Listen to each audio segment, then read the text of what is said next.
Yeah, that, I believe I brought that presentation with me, but roughly the difference So is... the money that's actually necessary for Lincoln Street is somewhere in the wise figure of $3.9 million, to the original plan bond issuance of $4,575,000. That's going to be the cost of Lincoln Street, between somewhere in that range.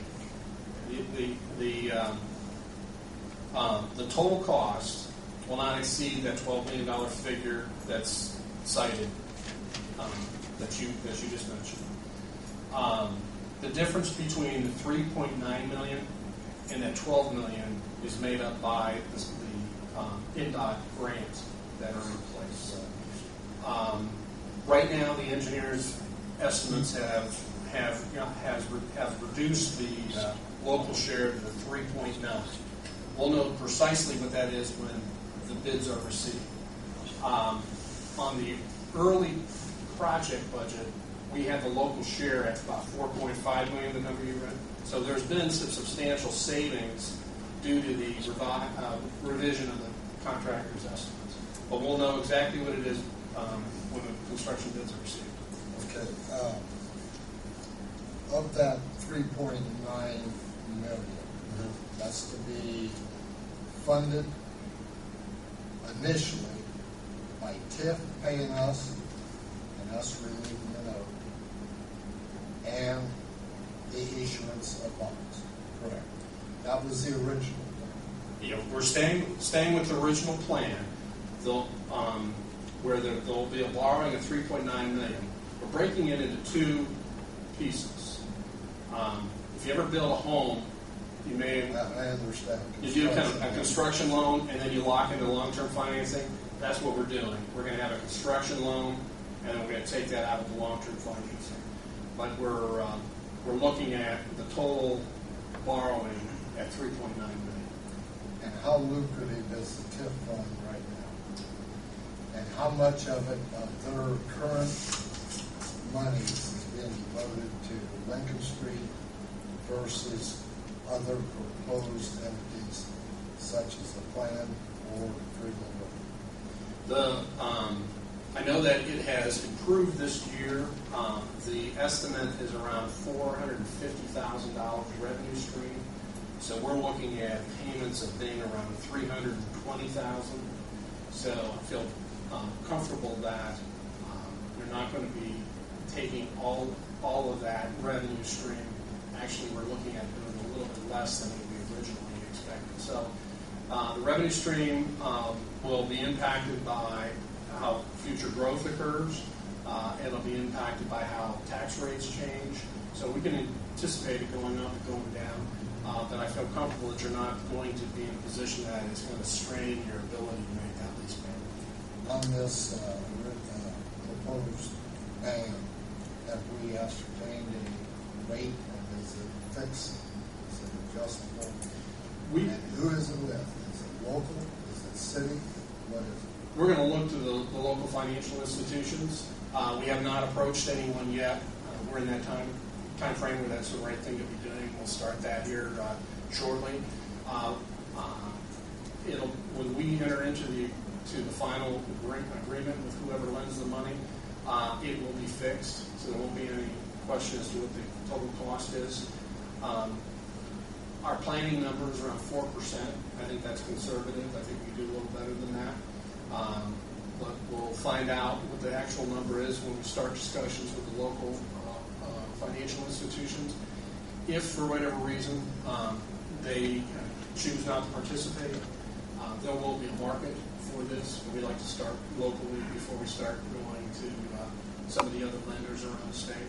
All right, on that construction loan, so to speak, this ban, how will that be paid back prior to the issuance of the bond sales? It'll actually be paid for the bond sale. So we'll set it up. Our plan is to set it up as like a line of credit. So you'll draw down that from that band balance as you need dollars.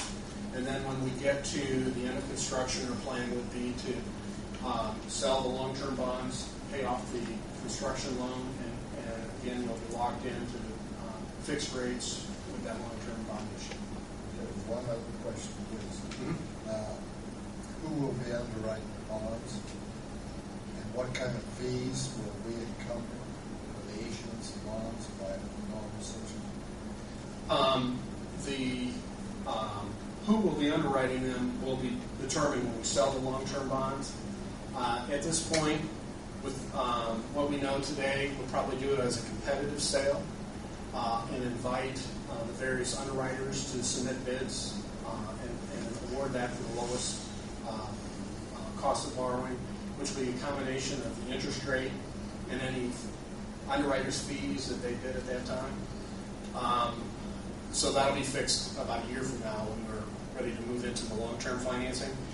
The Lumbaugh fees will be on a time and expense basis.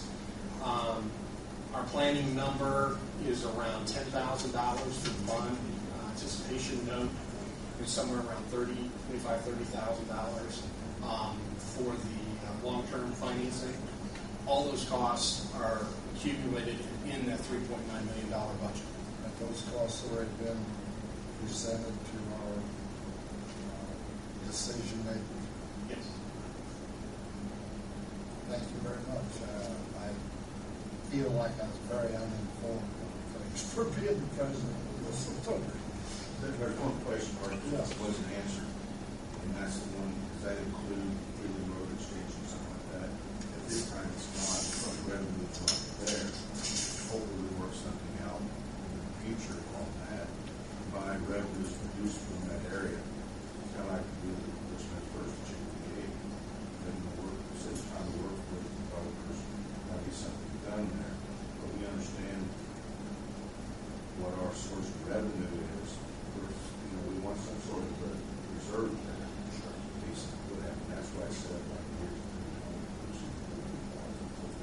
Will this authority stop at the end of completion of Lincoln Street and a new one be formulated for Freeland or any it's other? according to what the expense would be. It's a possibility that might have to be an authority for that. And I don't know if the same board, same authority would cover both areas.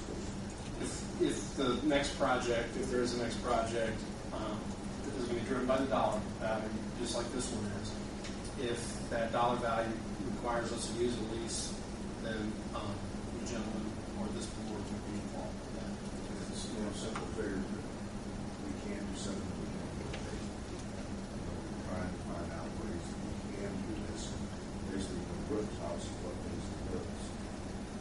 That's the ways we get it going in the other area, which is the second area, which is south, which is St. Louis, across the street. And that's separate from the existing grass. Right. So you don't draw money off the debt, you have to pay for this. This tip rate we have has to be increased in more development to supply more money. And like another situation been brought up, these revenues are based on what we currently have, correct? That's correct. There's no anticipation for further growth. Hopefully there will be. I know there's an apartment complex, over $8+ million investment there that demands depending on maintenance in the next few years. Gary, isn't it true, Mayor? Isn't it true, though, that new development like that's first course of business upon completion, if not before, is going to ask for tax abatements? Yes. So at what point do we actually receive tax dollars from the Second year. Second year. Because it graduates. The longer it goes, the more taxes are paid until the duration of the abatement will be. It could be anywhere from 1 year to a 10-year abatement. That amount, 1, 2, 3, 4, 5, 6, 7, 8. There's more or less 7 out, other than the limits of the years. And like you said, the more abatements you get, the less revenue you have coming in immediately. Well, I think we're all certainly wanting to support development and everything, but I feel like amongst the priorities, we owe the citizens of Greensburg a viable